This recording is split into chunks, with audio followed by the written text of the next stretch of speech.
We know that the rate of adverse effects are much greater than 1%. Right.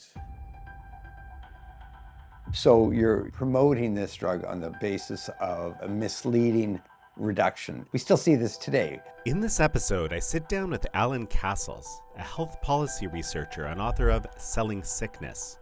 He highlights the risk and adverse effects of antipsychotics and antidepressants, including violent behavior. And oftentimes when these violent attacks happen, nobody is sitting down and asking what kind of drugs was the person taking and what kind of prescribing were they experiencing. How are medical conditions exaggerated to drive increased drug prescriptions? What used to be considered to be autistic behavior, there might be, say, 15 to 20 different symptoms. If the child exhibits 10 of them, they might be considered to have autism. Now they only have to exhibit 6 of them. Cassels warns against fear-based marketing and encourages careful consideration of prescriptions, especially for chronic conditions. Stop allowing yourself to be made afraid by those who are selling treatments. If you're facing the sharp end of a prescription pad, you have time to think about it. This is American Thought Leaders, and I'm Yanya Kellick.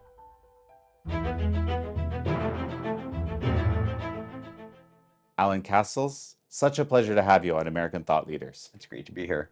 So what's the answer to the question, are we looking in the right place for answers to violent attacks? So when you think about violent attacks, you think of people who have psychiatric problems, for example. And oftentimes when they investigate that, they look at the kind of psychiatric care a person might be under.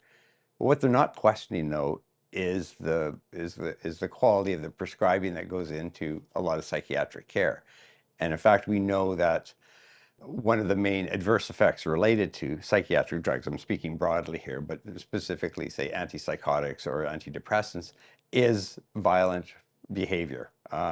Suicide, homicide, these are all known dangers to these drugs. And oftentimes when these violent attacks happen, such as we had in Canada, where a person drove a vehicle into a group of people having a street festival, when they examine this, nobody is sitting down and asking what kind of drugs was the person taking and what kind of prescribing were they experiencing.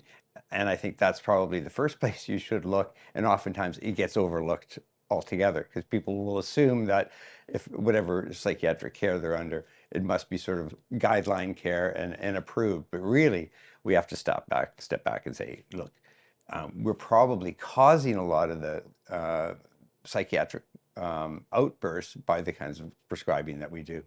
Now, is this because of rare effects that maybe even some of the doctors might not be aware of, or is it, what is the reason for that? Well, doctors' lack of cognition around adverse effects related to drugs is well known. I mean, this has been well studied. Physicians don't learn about the adverse effects of drugs largely because they're not exposed to that through a lot of the marketing that they get.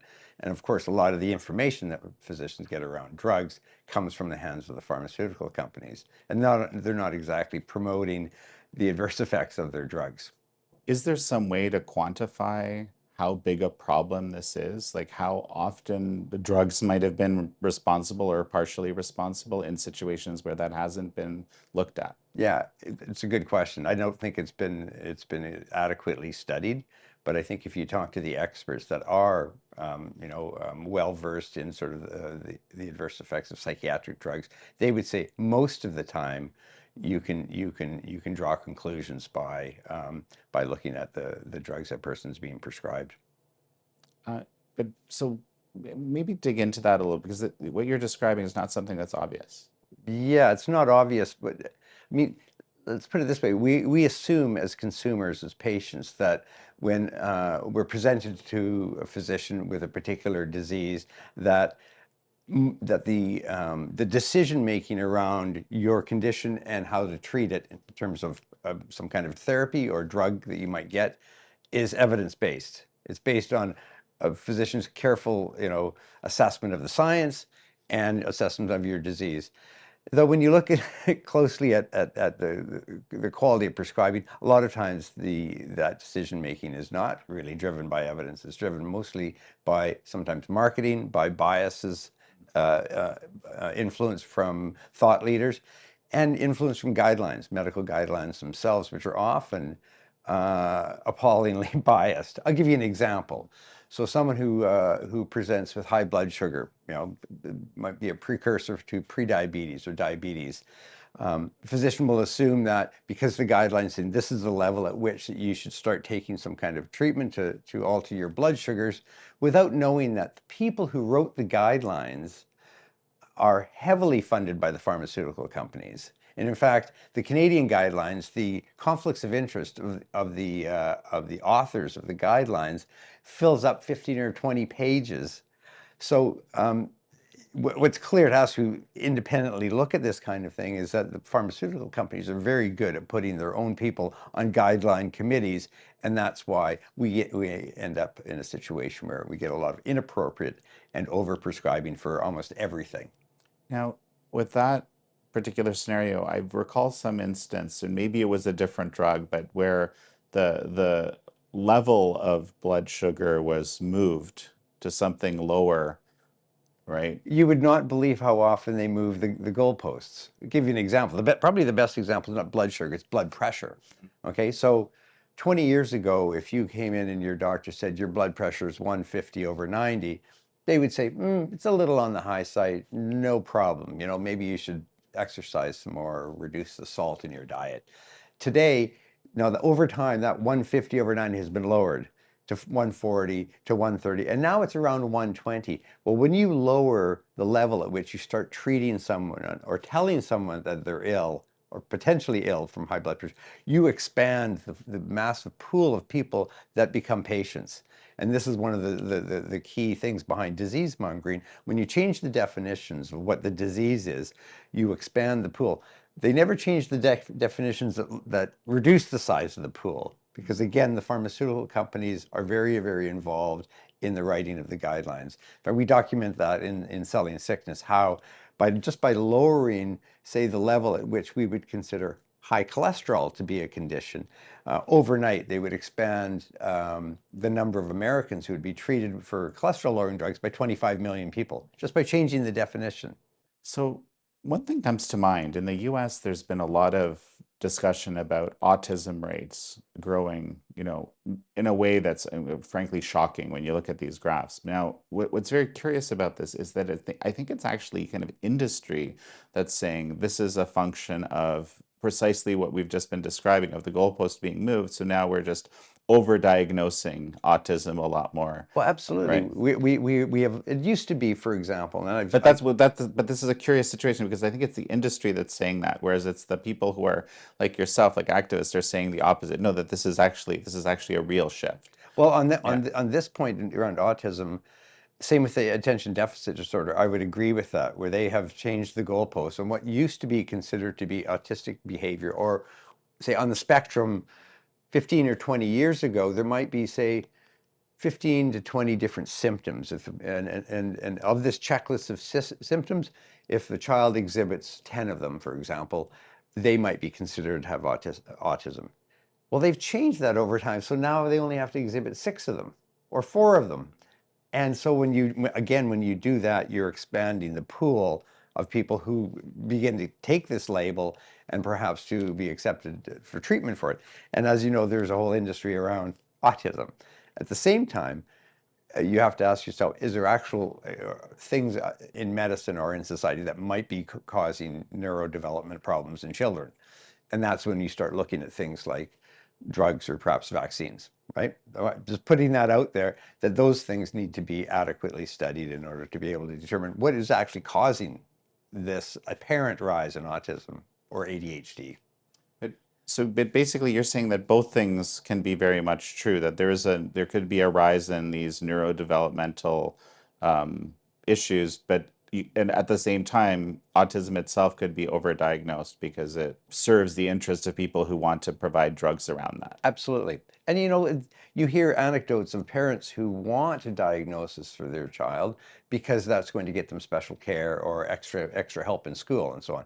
You certainly see that in the area of ADHD, where it actually comes as a relief to some parents that, oh my goodness, my son now has ADHD and therefore is eligible for some extra help or in school. Explain to me, you kind of describe this almost like a it's, I guess, this disease mongering is a systemic thing. It's something that's almost done in every area. Give me some examples where we see that. Well, again, it's a cradle to grave phenomenon. I maybe start from the closer to the end of people's lives. And this is something that I became aware of 30 years ago. And when I started becoming aware of this one disease and to see to which the industry had infiltrated itself into the definition of the disease, it changed my whole view of medicine. And that was osteoporosis. And, in the early 90s, a major pharmaceutical company in the US created a new drug to treat this condition, osteoporosis, which at that point wasn't very well understood. In fact, there wasn't really an agreed upon definition. There was a meeting convened at the World Health Organization. And at that meeting, there were, officials, there were endocrinologists and others, and representatives from pharmaceutical companies that were making drugs that were going to treat this condition. And there they set the definition at a certain level of bone density. So this is the density of your bones as you age. They set it at a certain level in a way that you would have diagnosed something like 50% of the female population over 70 with having this condition. They set the definition that way. And it basically said overnight that this portion of the population that has bone density below this now has this condition called osteoporosis. Or if it's close to that, they might have something that is pre-osteoporosis or known as osteopenia. And what you ended up doing is you medicalize normal aging of basically the entire female population overnight. That drug became a blockbuster drug, prescribed widely. The company that was marketing it bought bone density testing equipment and distributed it through all the clinics and hospitals throughout the US, and basically overnight created a condition that is a normal part of aging. So the idea that this drug will somehow prevent breaks when people fall, that is untrue? It's totally untrue. Because, even when okay, I'll give you an example of how crazy this was. They marketed this drug, and the drug was called Fosamax. It was called alendronate. The trade name was Fosamax. The generic name is alendronate. They marketed it as reducing hip fractures by 50%. And I know because I've used the ads that the company ran in major medical journals. I've used these ads in presentations that I've done on this very topic. And they show a person, an elderly woman bent over, and it's like 50% reduction in hip fractures. My question is, when somebody gives you a number like that, well, how many hip fractures were there in the placebo group? The women in the group, and there were more than 3,000 women in this trial that had low bone density. They were defined as having osteoporosis. They had previous fractures. They have low bone density, so they're high risk. How many of these high risk women in the course of 4 years would have a hip fracture? Well, the answer was about 2%, 2 out of 100. Well, how many had a hip fracture if they took the drug? Well, it was 1 out of 100.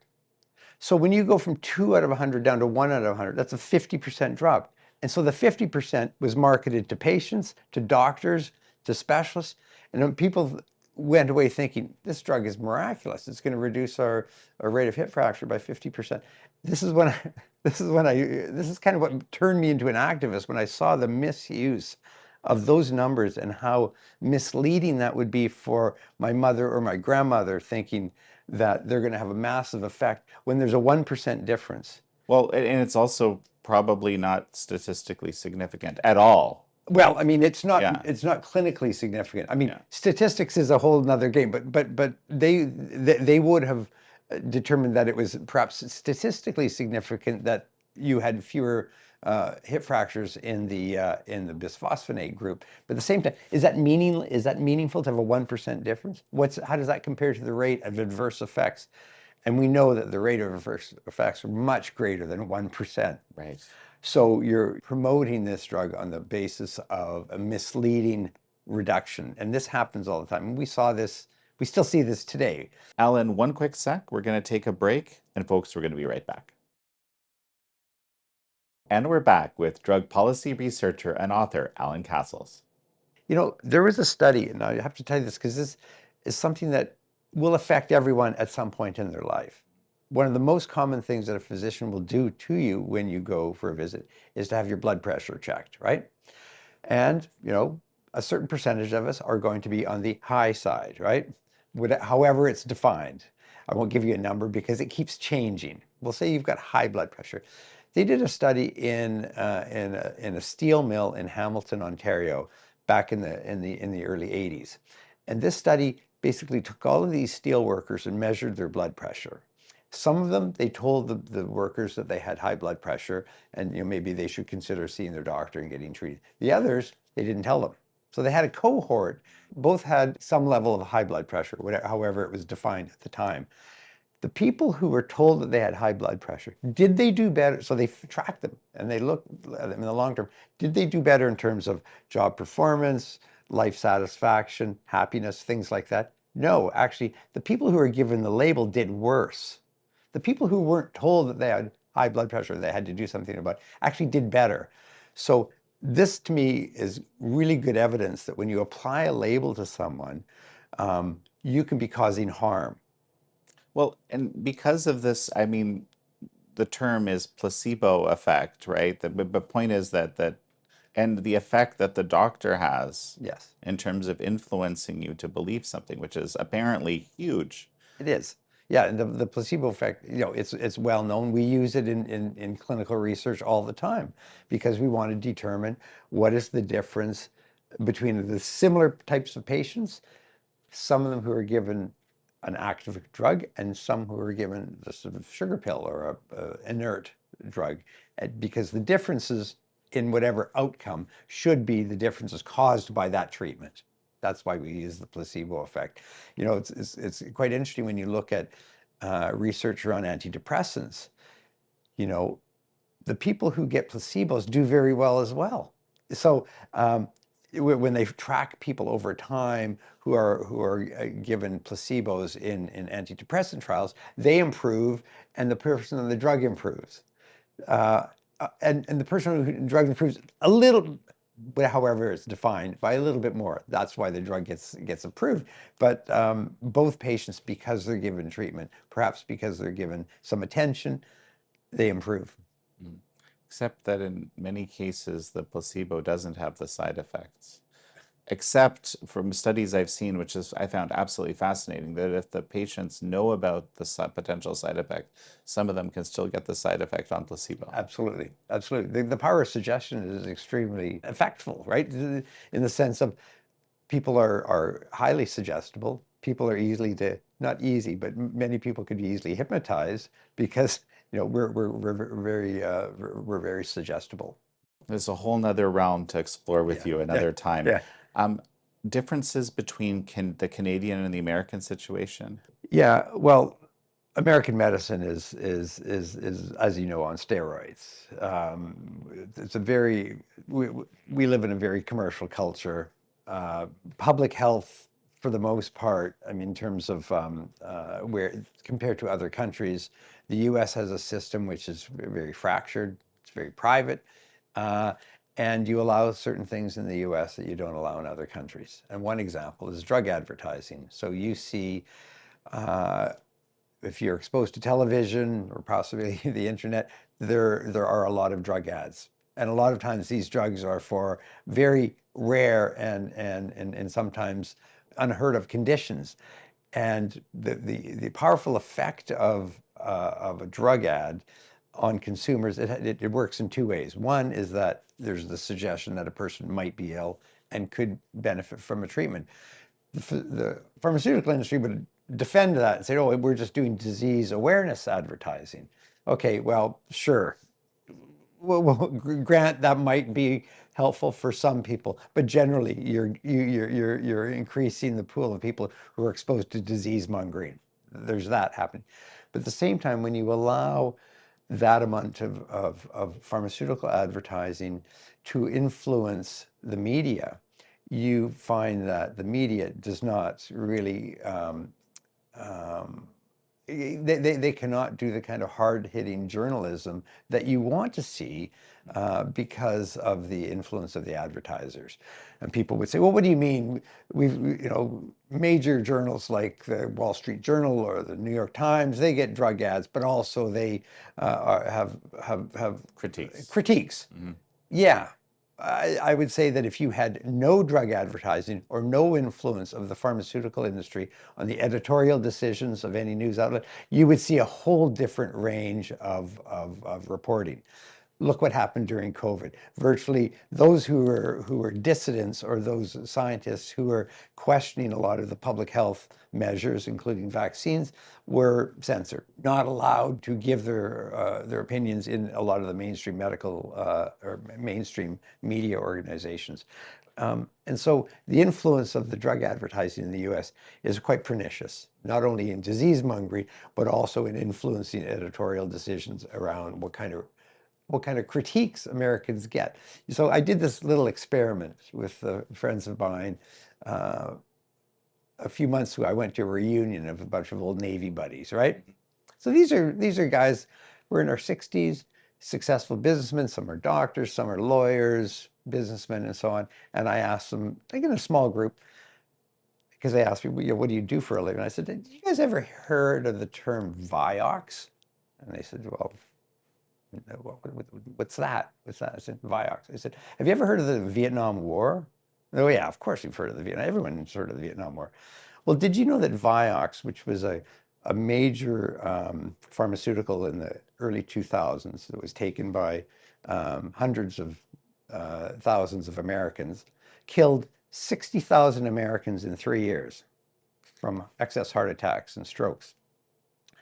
The Vietnam War took 12 years of American involvement to kill about 60,000 Americans. So Vioxx did in 3 years what took the Viet Cong 12 years in terms of killing Americans. And what was so astonishing about this is that this is probably the biggest drug disaster probably in our lifetime. And these guys hadn't ever heard of it. If I could give one piece of advice to most people is that stop allowing yourself to be made afraid by those who are selling treatments. Stop allowing yourself to be influenced by those who are selling you theories of disease and drugs at the same time. And I think that we have to become much better healthy skeptics. We have to think if someone's coming at you with a prescription pad, you know that there's something behind that. And whether it's real or relevant to your life, you have to sit back and think about things. And I would also say that most of the time, if you're facing the sharp end of a prescription pad, you have time to think about it. Well, Alan Cassels, it's such a pleasure to have had you on. Thank you for having me. Thank you all for joining Alan Cassels and me on this episode of American Thought Leaders. I'm your host, Yanya Kellick.